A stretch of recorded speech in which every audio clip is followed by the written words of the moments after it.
Hello and welcome to Daily Tech Tutor. In this tutorial, we're going to show you how to build a simple Kanban style board using checkboxes in Google Sheets. If this video helps you, then consider subscribing and liking the video. Start by setting up 3 columns: to do, in progress, and done. You can label them across the top, maybe in columns B, C, and D. Under each column, list your task. For example, under to do, you might have things like write, script, edit video, and upload thumbnail. Now let's add checkboxes. Select the task cells and go to Insert, then Checkbox. This lets you check off tasks as they move through stages. To give it that Kanban feel, highlight the task under each column and go to Format, then Conditional Formatting.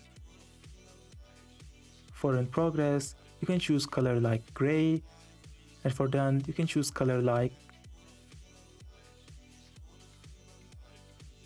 green. And as you can see, your Kanban style board has been set up. It's that simple. This is for today's tutorial. If this video helped you, then consider subscribing and liking the video.